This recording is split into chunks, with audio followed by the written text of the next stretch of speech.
something special. Each fall, we take time in worship to bless the backpacks, bags, briefcases, purses, fanny packs that go out into the world with each of us, children, youth, and adults alike. These bags carry the tools we need for our learning and our work, but they also carry pieces of our lives, our hopes and worries, our responsibilities, and even a little piece of who we are. So this morning, we are going to take a moment to bless those bags. Whether it is a backpack, a diaper bag, a purse, a work bag, or even if you just want to imagine a bag that you typically carry that you forgot to bring this morning but might be sitting at home. We invite you to come forward and gather here at the front so that we may take a moment to bless the bags and the people who carry them. Come on, anybody? I see you, Bonnie. You can also just come down to get a tag, even if you don't have your bag. Come on. Just come and hang. Bring your bag. Come gather. You may stand, you may sit on the pew, you may gather in whatever way feels comfortable. And if coming forward, absolutely. Oh my goodness, come, please. And if coming forward isn't comfortable for you, that's okay too. You can stay right where you are and simply hold your bag or place a hand on it. Everyone is included in this blessing.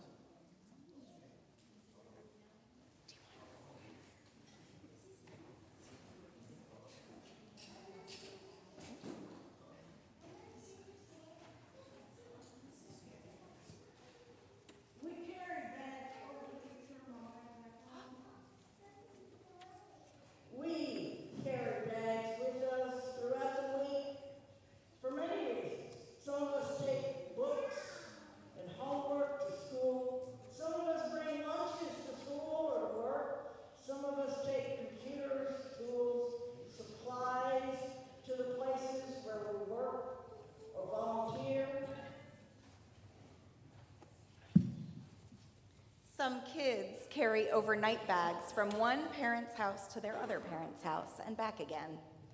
Some people bring things like books or yarn or knitting needles to places where they might need to wait patiently. And some people even have special bags for their dogs or other animals. Our bags and backpacks and briefcases carry more than just stuff. They carry our hopes, our values, our work in the world, and the love and care of this community along with them. So today we take a moment to bless these bags and the people who carry them.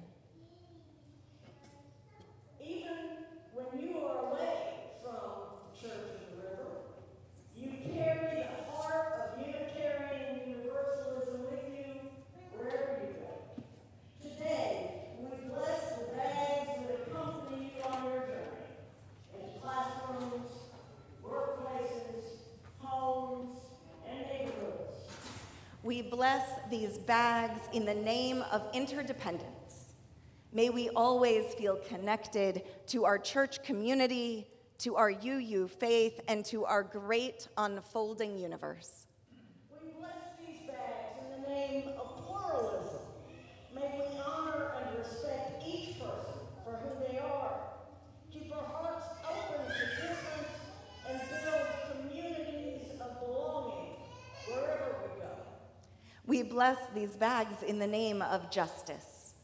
May we remember to act with courage and compassion, to speak up when it's hard, and to build a world that is fair and kind.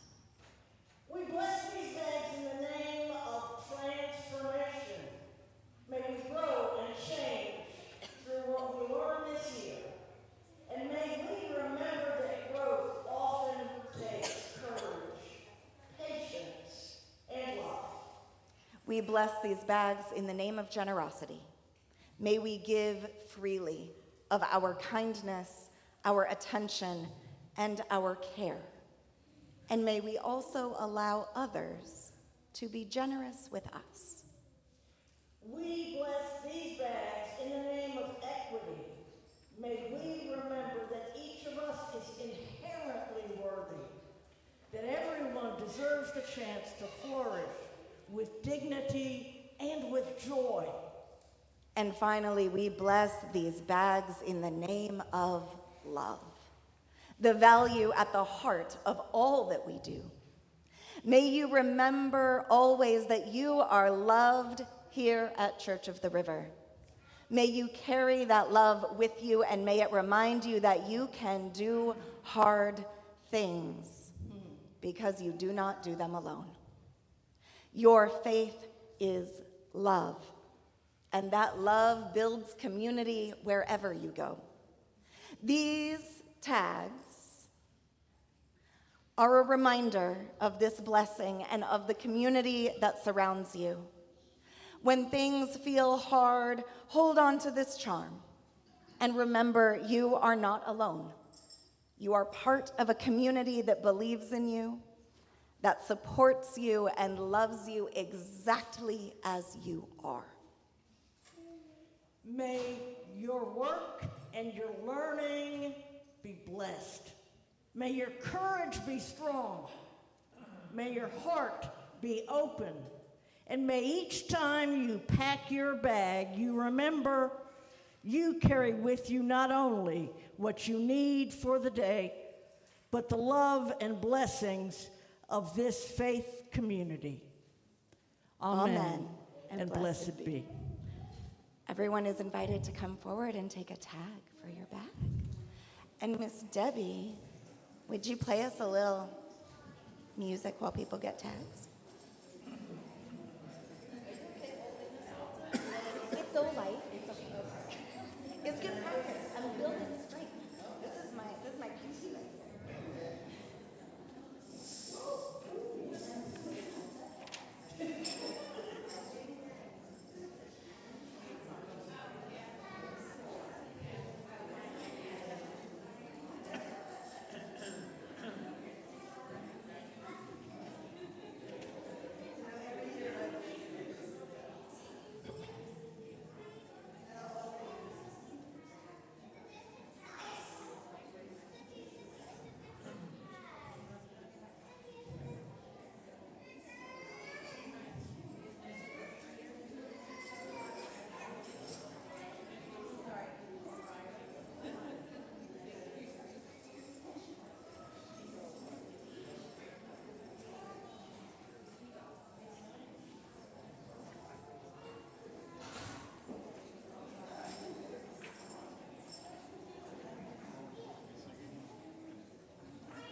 They've got some fun choices of activities. Grown-ups, would you raise your blessing hands in the air and repeat after me? You are beloved. You are sacred. You are powerful. Go in peace.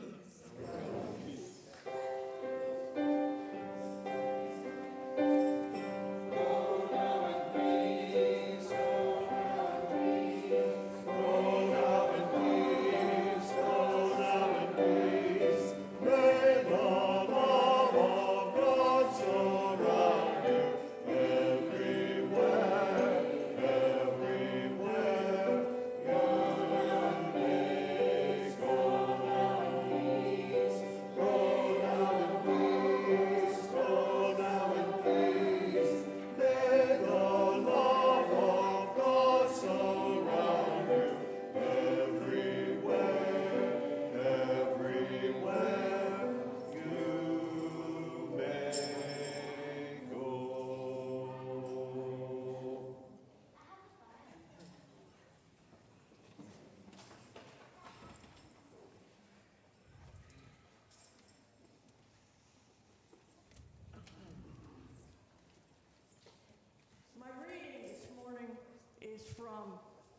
bell hooks.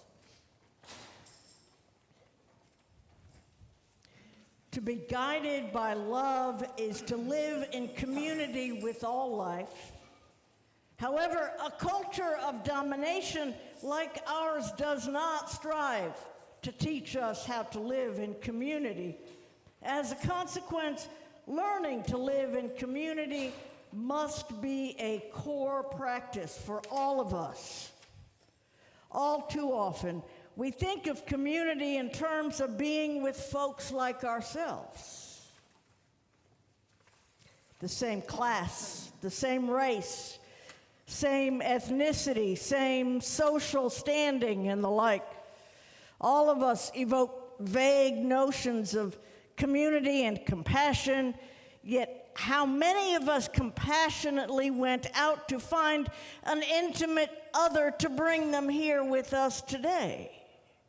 So that when we looked around, we wouldn't just find a similar kind of class, a similar group of people like ourselves, a certain kind of exclusivity against the danger of evoking something that we don't challenge ourselves to actually practice.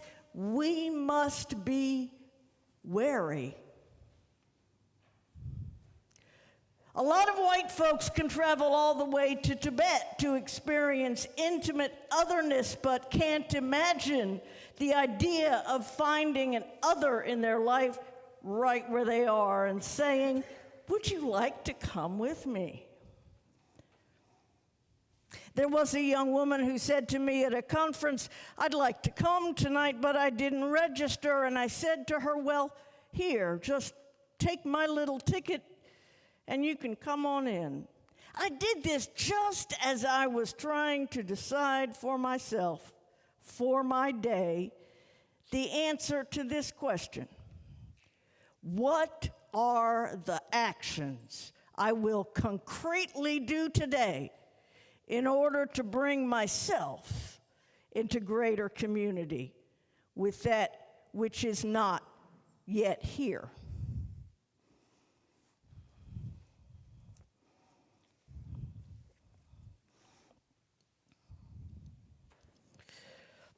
Now, you may remember it was 2 weeks ago, so maybe not. You may remember that I invited you to write down things that you would like spoken aloud during our ritual of joys and sorrows. But 2 weeks ago, I was unable to print anything for you to record them on. Now I have them on blue slips of paper in the back. Mike's got them.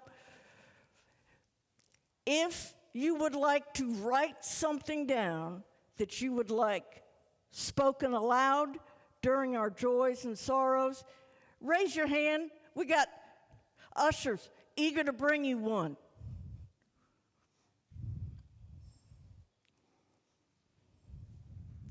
And what we're going to do as we get ready to go into the offertory, and I know I keep messing up James's flow, and I'm sorry, because he's ready to start playing the music, and I'm not ready to stop talking. But what I would like you to do is write down as much as you would like, as little as you would like. And there's even a checkbox saying, don't speak this aloud, just hold it if you would like to send a prayer request for me to hold privately for you. And then as the baskets come, if you will just drop those slips of paper into the basket so that the ushers can bring them to me after they pass the baskets. And if you cannot complete the writing at that time, don't worry, you just raise your hand and somebody will come and get it. Because I want everybody who chooses to participate in this way to participate in this way. And now, if you would, please move us forward. We now take an offering that allows us to exercise that all-important generosity of spirit and to support this church and its many ministries. Donations may be made by scanning the QR code in your printed order of service, via text to 901-350-2686, or on the website at www.churchoftheriver.org. The gifts of the congregation will now be most gratefully given and received.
I don't know how y'all do that with this music that you don't get up and dance.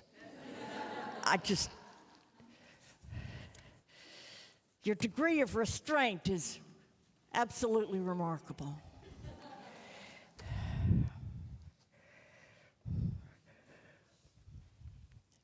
There is a ritual, an act of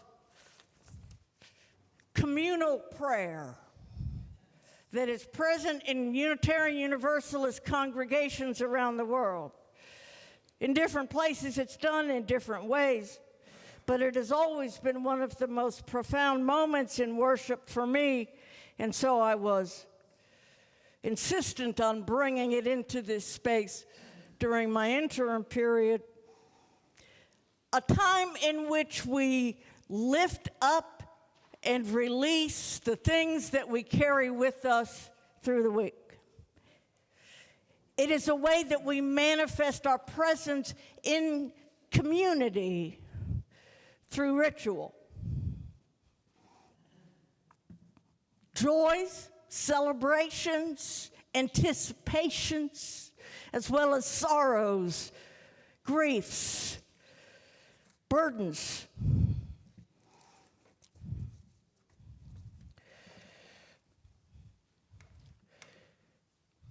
And so you have been invited to write things that you would like spoken aloud during this time as we prepare.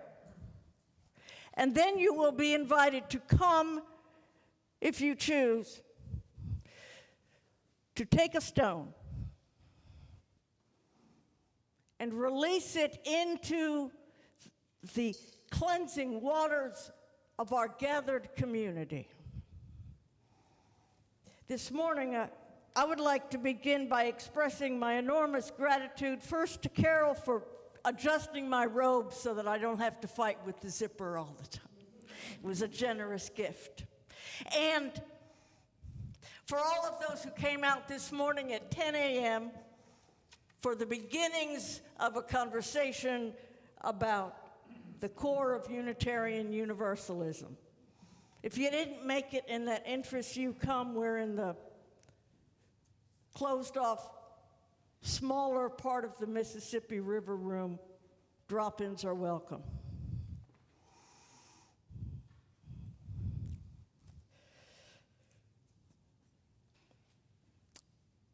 And so we lift up from Nicole Smith.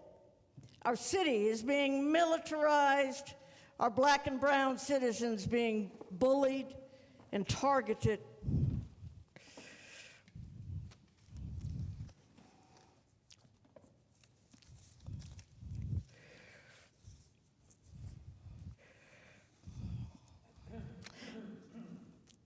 A heartbreak from Larry. I lost my dog to cancer. He was 4 years old. 11? 4. Oh.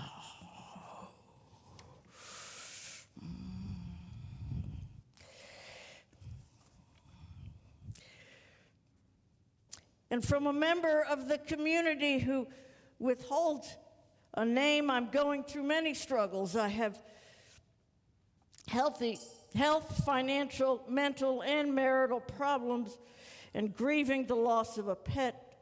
I need as many prayers and positive thoughts as possible. From James, peace, love, compassion, forgiveness.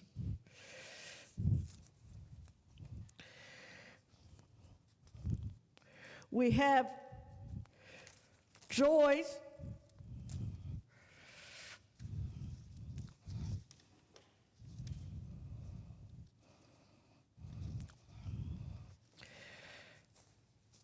from Cindy, a joy that Jessica is our director of faith formation and has created a wonderful new beginning for spirit play for me.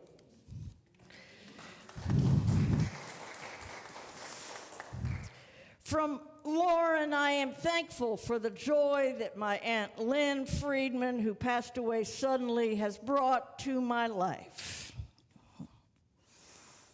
From Laura and Dan celebrating Rosa and Clark's 10th birthdays. Happy birthday, Rosa and Clark. We are blessed to have them in our lives. From Courtney, I will be and am ever joyful for the awesome little choir and for James sharing his musical magic. From Paula, joyful leadership in our church is not closed. There is no prerequisite. If you feel called to lead, let us know. We await you with love.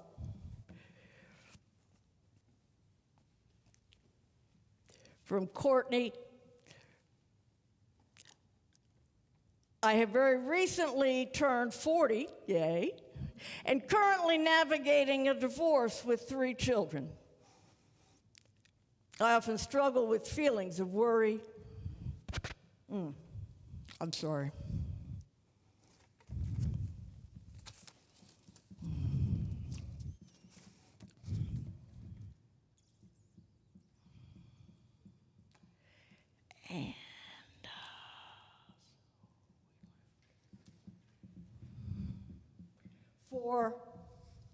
our city, for our families, for our children, and our elders. I invite you to come now in silence if you would like to drop a stone in the cleansing water of our gathered community.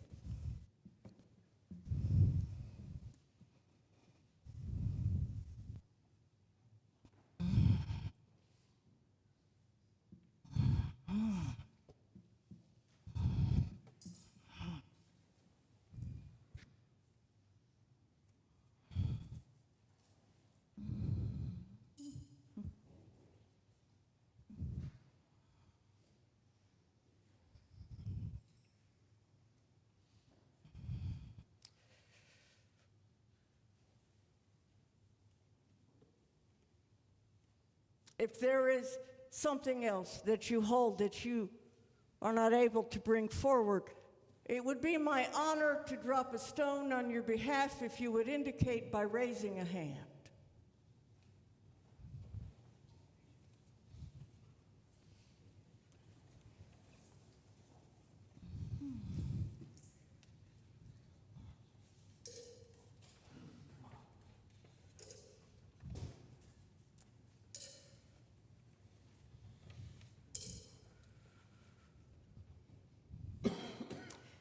Please join me for a moment, if you would, in an attitude of prayer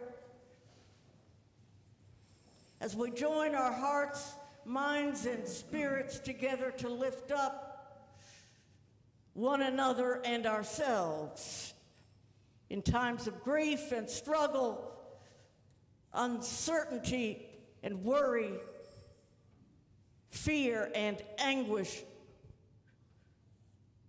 We hold one another in compassion and love. We hold our city in compassion and love.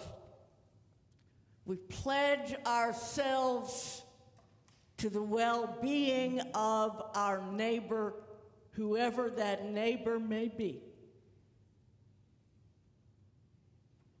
And we pledge ourselves to continuing the walk in love as best we can.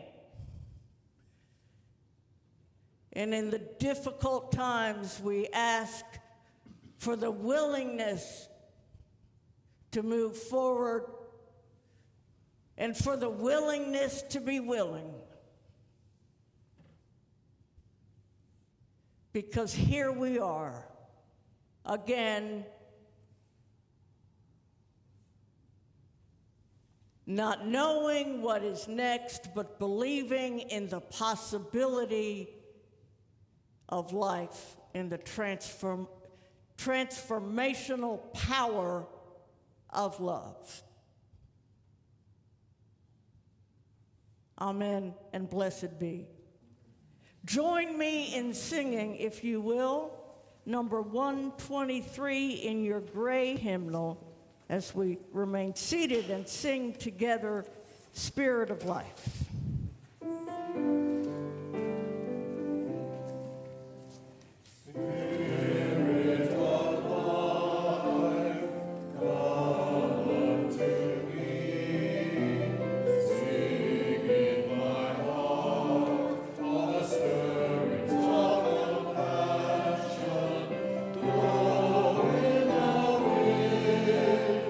Rise in the sea.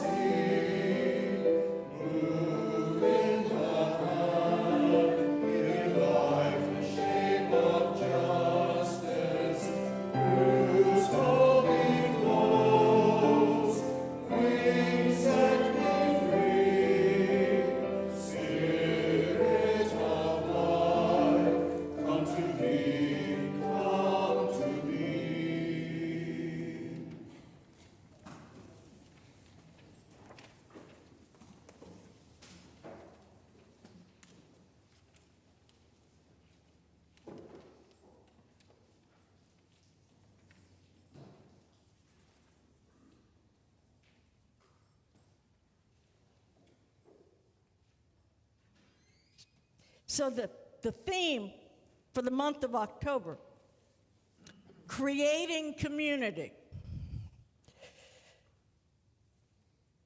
The Soul Matters curriculum contains all kinds of hints and resources, even musical selections for congregations to draw on.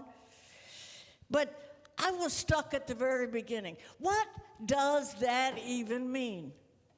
Creating community. Because community is not a word that we all understand in the same way. There are folks who say, I love my church, it's like a family. Well, let me tell you something. The last thing I want, the last thing we should aspire to is a church just like a family. History tells us the family is the most violent institution in society. I mean, if you are blessed to have a family where everyone loves and supports each other, and even through disagreement comes back together, that's awesome. But you know, you watch enough police procedurals to know it's always a family member who does the murder. It's family that starts wars between tribes of people. We even hear the Civil War described as the time that brother took up arms against brother.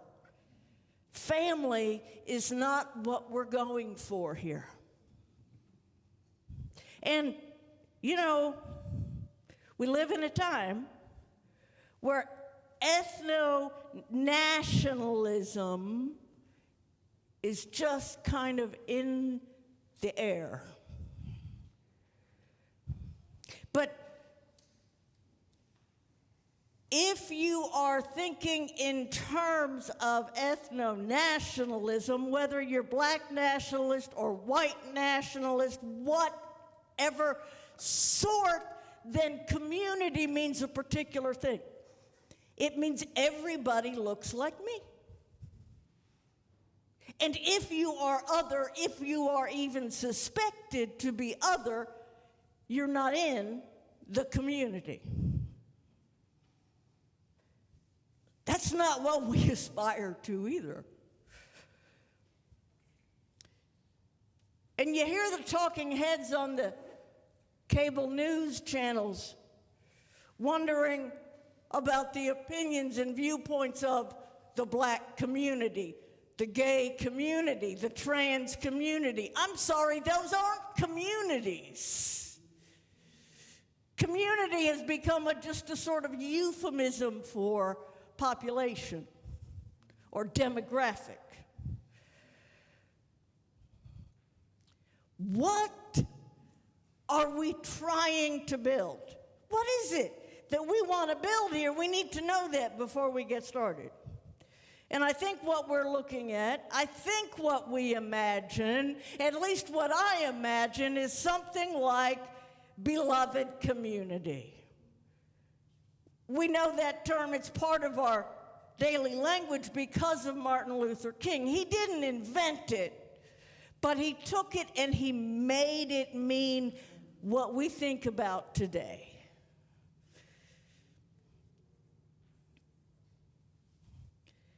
This community of our intention, not a place where everybody looks alike, not a place where everyone is in the same age group, not a place where everyone has the same level of income and wealth, not a place where everyone has experiences or popular culture in common. Those places that I mentioned, those places that were not, those are comfortable places, they're easy places. We don't have to explain everything. We don't have to say what we mean when we use certain words. They're easy, and therefore they become our default. We tend to hang out with folks who look like us, sound like us, have lived lives like ours. Which is exactly why building community requires intention and intense effort. Community might be a place where you can feel at home.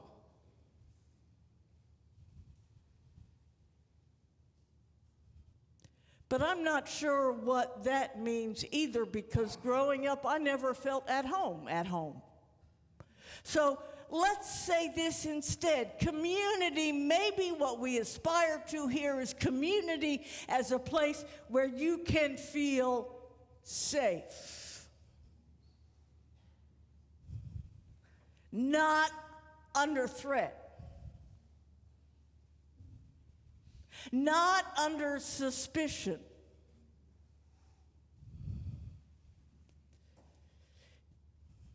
Yes, okay. But if we aspire to a community in which people have different ethnic backgrounds, cultural backgrounds, different ages and incomes, there's gonna be suspicion. So maybe community is a place where you do not come under attack, but you are open to suspicion. Are we ready for that? It's not easy. But if we would choose community with people who are profoundly different from us, we must recognize that that community hasn't existed because something about us or about them seems suspect.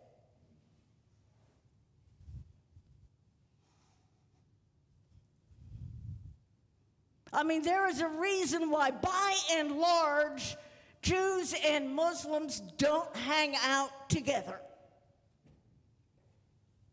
There is a reason why a group that has a particularly strong opinion about something and a group that has the opposite strong opinion about something don't hang out together.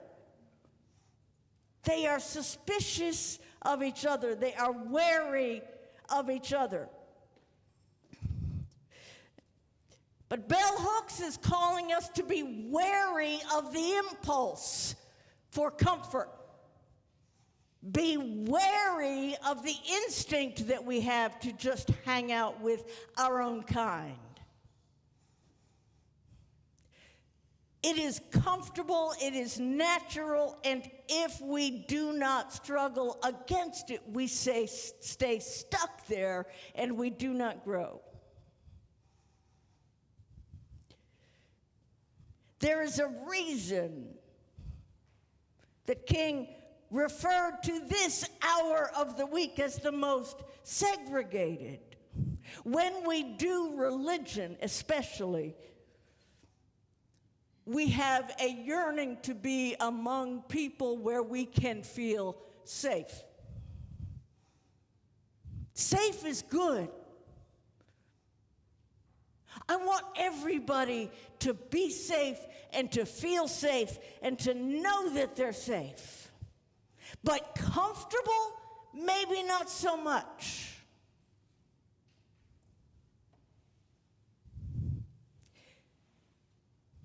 Because discomfort is where we grow. Discomfort is essential for growth. Sunlight and water and soil, those are good, but you're not doing nothing without discomfort. If I'm not uncomfortable where I am, I'm not gonna move. And so sometimes I am going to intentionally make you uncomfortable. And I'm an interim. I come pre-fired. But you as a congregation are in the midst of a process of transformation, transition, and change that is going to require some growth, some movement from where you are. Because, you know, it's if we stay where we are, we just get what we got. So, community, what does that even mean?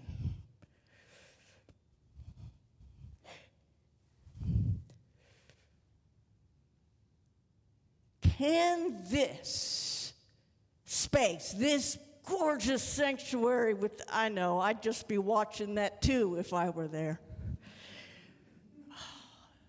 This gorgeous sanctuary with the beautiful music and the nice air conditioning and everything.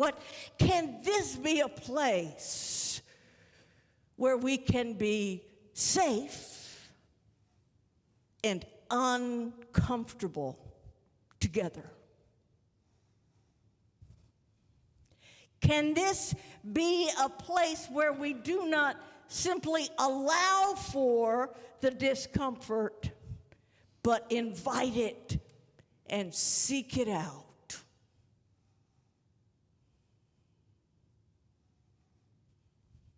I recognize that it is difficult.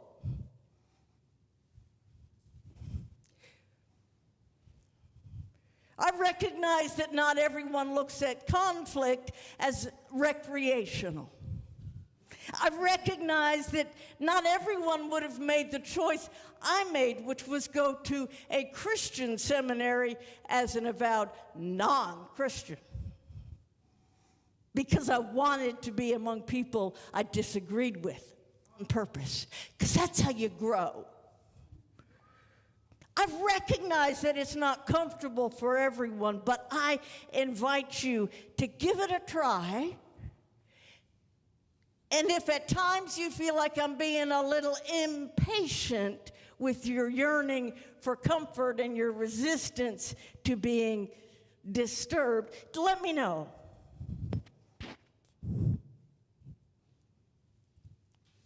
But my job, my role, my calling, and my moral obligation is to sometimes disturb you. So expect that. And also, just as our tradition bestows freedom of the pulpit, that is to say, I am allowed and in fact required to speak the truth as I see it, it so also includes freedom of the pew. You don't have to take it. But the beauty of our relationship is that when we disagree, when you think I am dead wrong about something, or maybe you just think I got something a little off, you let me know. And we both expand as a result. Yeah, I'm the one up here in the robe and stole, but I'm also with you on this journey. This congregation has been through an awful lot, and right now it is working to become something new in its next chapter. Not divorced from or separate or broken off from its long tradition, but something new in the same way that a child is something new every morning. Fostering the strengths that already exist. Feeding the curiosity, building the courage, and broadening the perspective. so that when someone comes through these doors who does not look, sound, feel like one of us, they are able nonetheless to see themselves in this congregation and to not just be safe, but to feel safe.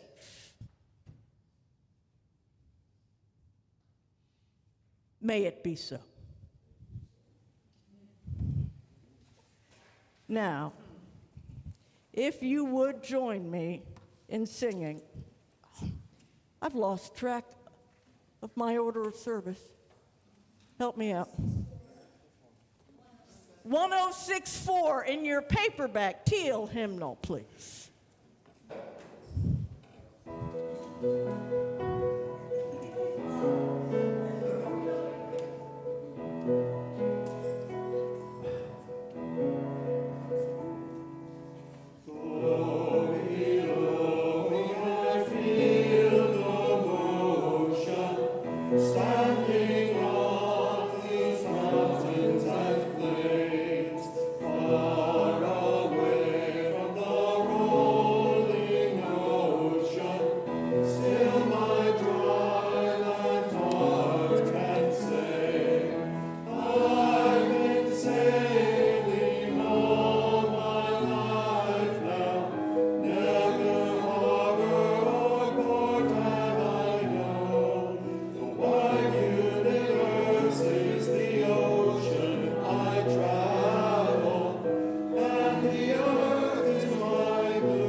join together as we speak the words for extinguishing our chalice. As we extinguish this flame, may the spirit of freedom guide our actions. May equality be our constant pursuit, and may the bonds of community remain strong. May we carry the blessings of acceptance, loving kindness, and a grateful heart with us, that we may offer them to a bruised and hurting world.